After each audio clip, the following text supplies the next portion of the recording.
Është koha për intervistën e ditës. Në studion e Alsatit, sonte të ftuar kemi Besim Hodën, kryetar i organizatës së veteranëve të luftës së ish ushtrisë çlirimtare kombëtare. Mirë se erdhët në Alsat. Gjithmonë kënaqësi të jemi mysafirë. Zotë, zhvillimet politike ka shumë, sa duash në këtë periudhë, vlojnë politika, vlojnë akuzat, reagimet e kështu me radhë. Çdo ditë dëgjojmë dhe shohim që në konkurset për punësime dominon punësimi i Maqedonasve, ndërsa shqiptarët punësohen minimalisht. Pse ndodh kjo dhe të themi a është ky një tentim që shqiptarët të mos trajtohen si popull shtetformues në këtë vend dhe i barabartë, por edhe pse autokton të trajtohen si qiragjin në vendin e tyre? Absolutisht pajtohem me kontekstin tuaj, po sigurisht që nuk është vetëm ne të konstatojmë, është problemi që pse erdhëm deri këtu.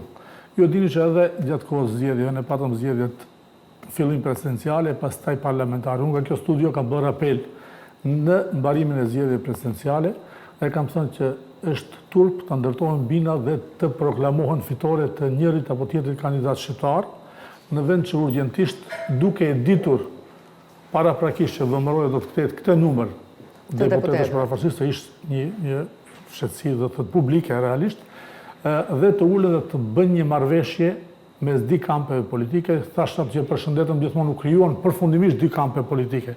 Po fatkeqësisht koha dëshmoi që këtu ka vetëm një kamp politik shqiptar, i cili her pas here ndan vetveten ose metastazon vetveten ose riprodhon vetveten herë në njërin kamp, herë në kampin tjetër, siç e shihni tani. Vetëm ka fragmentizime të cilat her pas herë ngjitet njëra ke tjetra, tjetra ke tjetra, pastaj ndahen. Është një lloj metastaze dhe dimi që metastaza gjithmonë vetëm e shkatron organizmin dhe nuk e shëron atë. Pra, unë besoj që gjithë kjo që ju përmendet tani, që mban me shumë të drejtë, VMRO-ja që në hyrjen e parë, sepse ne gjithmonë kemi marrë informacione nga njerëzit e punësuar që është që në hyrjen e parë, ditën e parë që ka shkelur në qeveri, në shumë ministri ka bërguar gjuhën shqipe. Më një të shtypur butonin dhe gjua shqipe është eliminuar. Kishim që në fillim të mandatit e kësaj qeveri u zhduk shqipja nga shumë institucion. Dhe sot e kësaj dite ka ministri caktuar që vazhdojnë të mos e respektojnë. Dhe pse po ndodh kjo? Do thotë kjo po ndodh për dy arsye.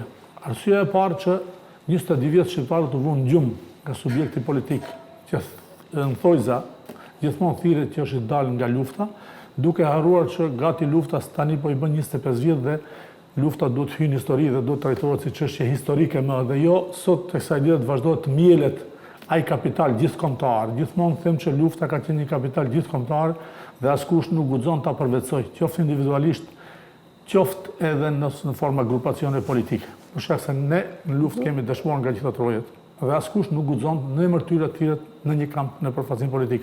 Për shkak se ul edhe vetveten, e ul edhe vetë strukturën që përfaqëson. Kjo është një.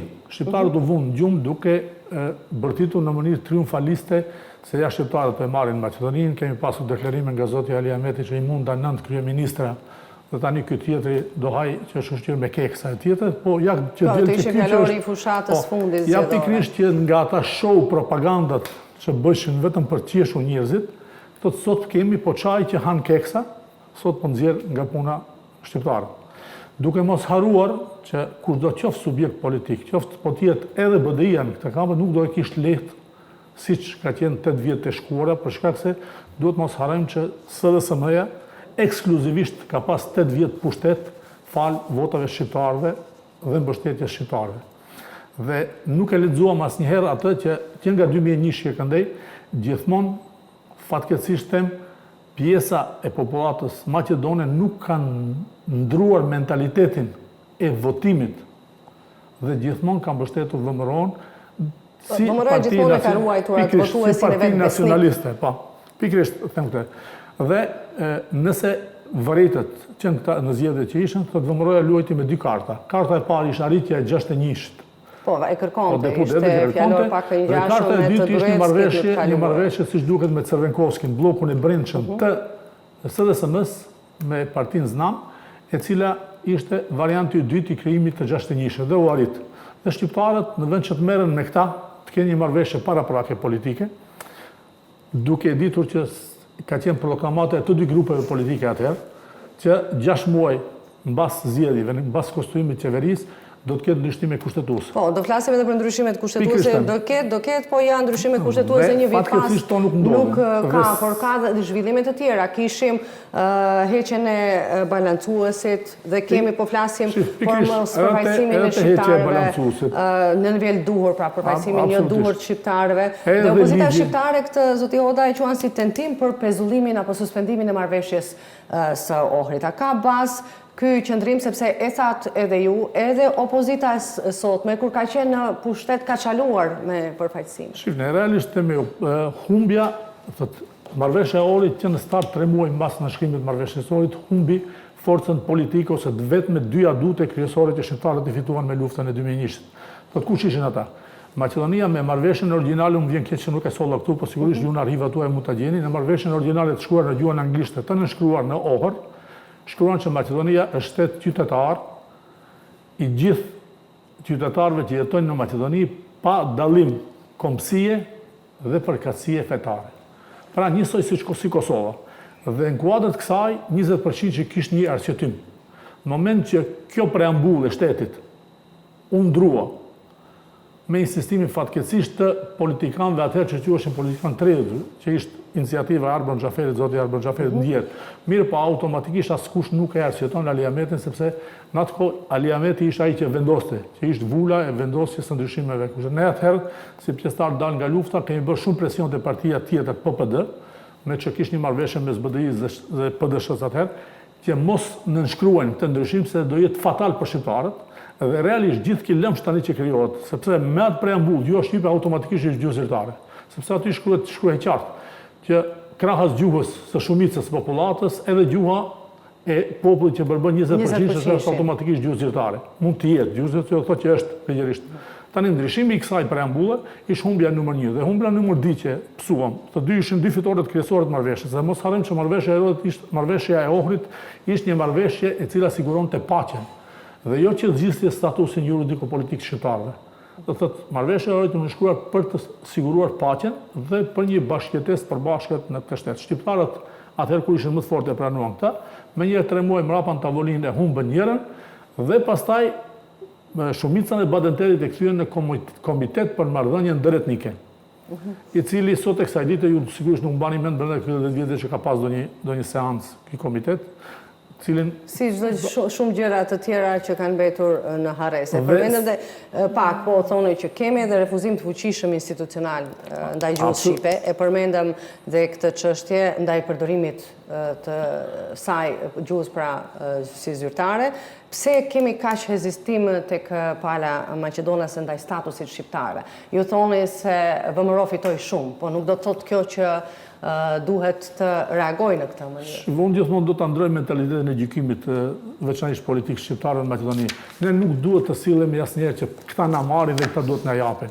Ne nëse vërtet jemi zot të këtij vendi dhe ashtu si stati autokton këtë vend, ne duhet t'i marrim gjërat dhe jo të presim ta na jap dikush, sepse ai që shtrin dorën asnjëherë nuk mund të vendosë se sa do japin tjerët. Fatkeqësia është që politika shqiptare në Maqedoni para lufte, fatkeqësisht e njëjta vazhdoi edhe mbas lufte, luan lojën e lipsarit, që kërkon të marrë ose t'i jap dikush. Nuk na japin ose nuk e marr. Thjesht njeriu kur e ndjen diçka që është e vetja, nuk pyet, a do më japish, po e merr. Dhe definitivisht unë besoj që shqiptarët në Maqedoni janë të nënshmuar totalisht nga ky përfacim politik, i cili her pas here riprodhon vetveten në kampe të ndryshme politike, pastaj ribashkohet, pastaj prapë riprodhon, pastaj prapë lindin, sepse po të marrim një analizë bëjmë gjithë këta struktura të reja që kanë dalur, që pat edhe tani që u formon, prapë pat përçarje, prapë ka një rikthim në pjesën tjetër dhe ofendimet. Tani edhe në lajme sa pas përpara thotë zoti Snopçe po kritikon njerëzit se deri dje ishin në partinë e tyre që u emëruan si ministre. Dhe thotë nuk e kam njohur. Po e kishte për zotin Aliu në seancën për zgjedhjen e tij si ministër shëndetësisë. Nuk kanë njohur njëri tjetrin, si mendoni, kanë kapacitet ta që të njohin popullin, kanë kapacitet për të përfaqësuar këtë popull. Fatkeqësisht them, ne nuk duhet të analizojmë sepse edhe dy vëllezër kur ndahen nga një shtëpi krijojnë zënka se kush do të marrë më shumë. Sa janë mirë, thurin vargje për njëri tjetrin. Sa coptohen bëhen ndahen, i nxjerrin të zezat tavolinë. Pikërisht këtu them, më thoni gjithmonë flasin në antikorrupsion. Nuk jam dakord për shembull, ajo që më vret më shumë është u krijon një rast i Koçanit, që absolutisht ndodhi një incident i padëshirueshëm, shpreh ngushëllime për gjithë ata viktima, dhe në një vend totalisht të izoluar ku nuk ka shqiptar. Nuk lanë gjë pa përzier që të marrin shqiptar, kushdo kampi qofshin. Unë nuk jam dakord që shqiptarët, qoftë të opozitës, qoftë pozitës, lejuan që një vjet mrapa krijimit të qeverisë të gjykohet sot një shqiptar se ka qenë ministër dikur për këtë punë. Askush nuk paqën në ata mbulesën e kulmit të saj, thotë ka ende mbulesa me azbest, të cilat moti para 20 vjetëve janë të ndaluara në Unionin Evropian, sepse azbesti është një helm. Po flas si profesionist tani i pjesës së kimisë, pjesës tjetër.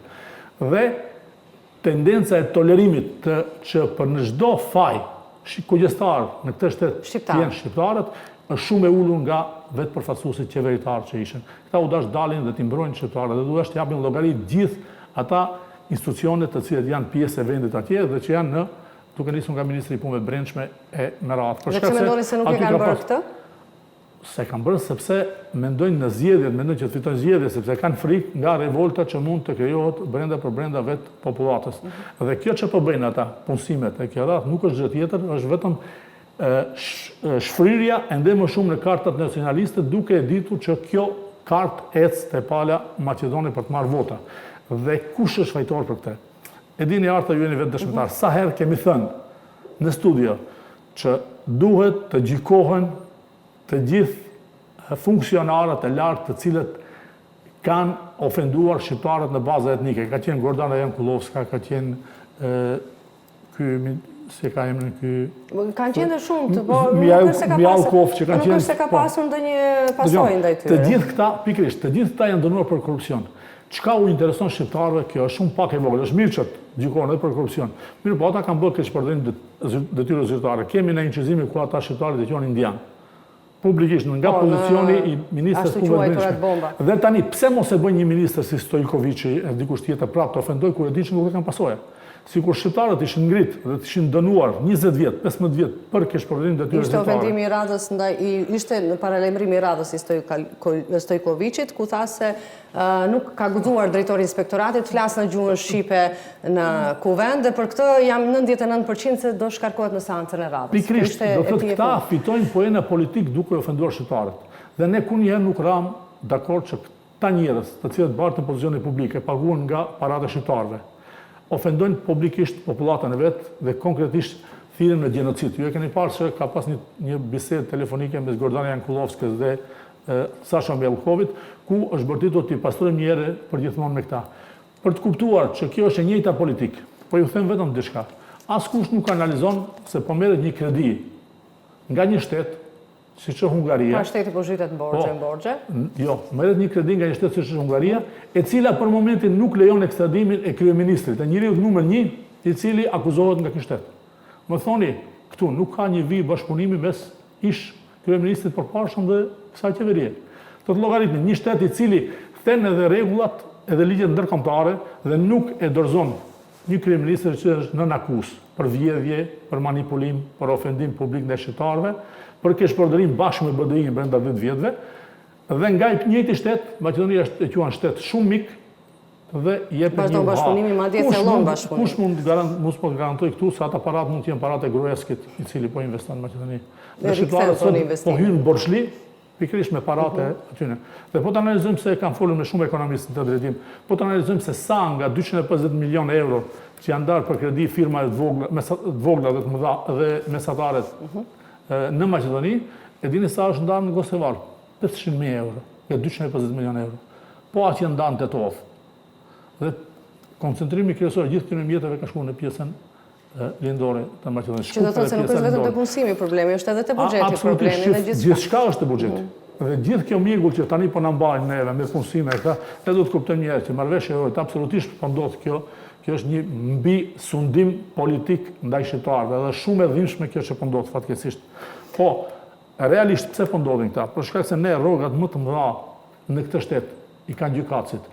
Besueshmërinë më të vogël të gjykatarëve kanë gjykatësit. Gjykatësit dhe prokurorët. Gjykatësit janë 2.000 euro, paguhen një mësues paguhet 700 euro, 680 euro.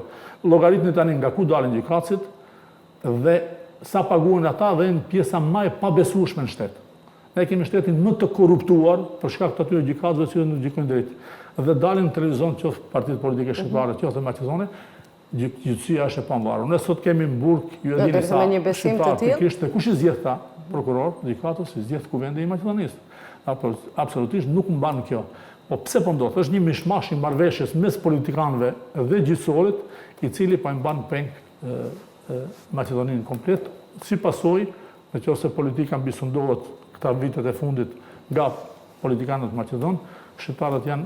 Sepse kemi edhe pak minuta, tham që do flasim edhe për ndryshimet kushtetuese, por do i ndërlidhje edhe me një çështje tjetër.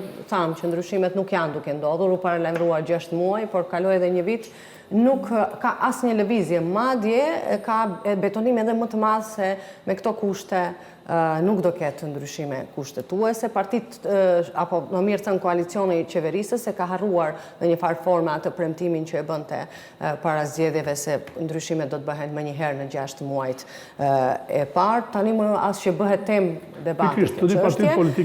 A duhet shtrohet presioni shkurt që ato ndodhin dhe rruga e integrimit të hapet? Shohim Shqipëria se si ecën dhe shohim se ne ku mbetëm në këtë rrugë.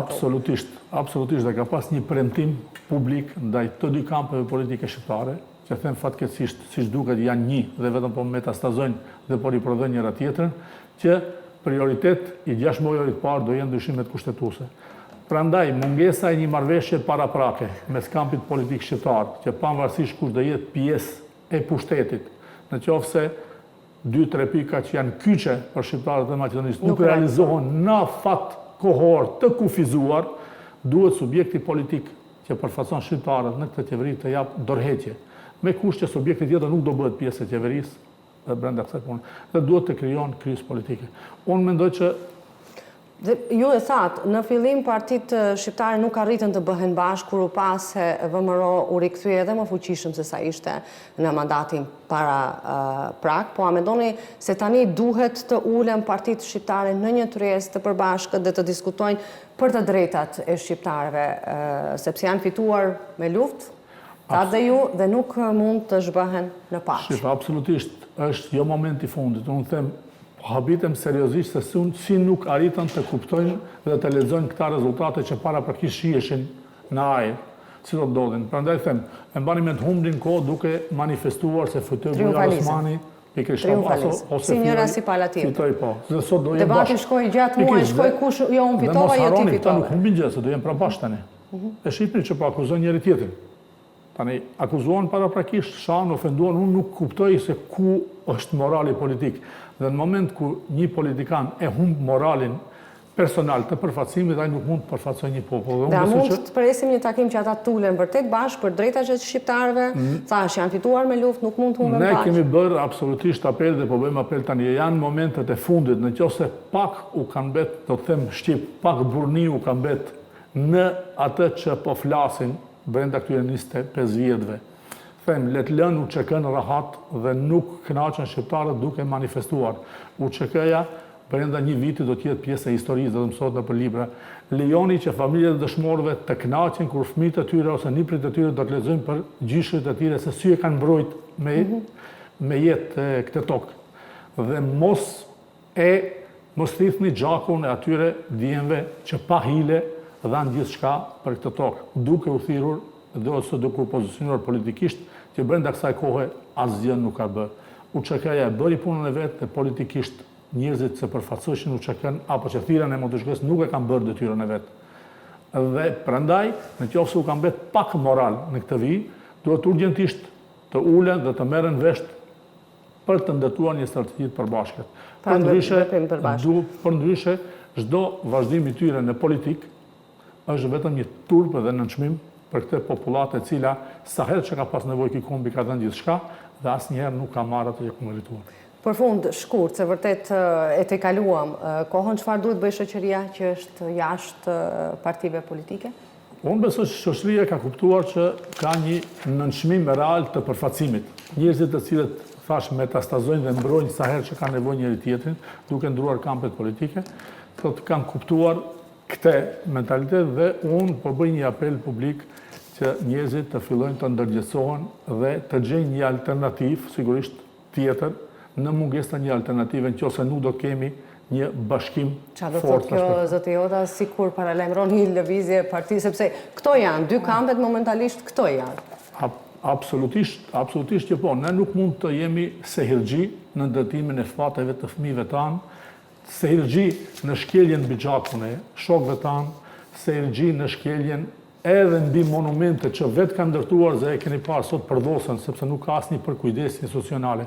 Definitivisht shqiptarët në Maqedoni duhet të ndrojnë mentalitetin e veprimit politik, duke ndërtuar institucione të qëndrueshme dhe jo institucione që përfaqësojnë individ të caktuar, të cilët mundohen të bëhen pjesë të historisë, harrojnë se po shkelin edhe atë pak që i kanë dhënë historisë dhe kombit.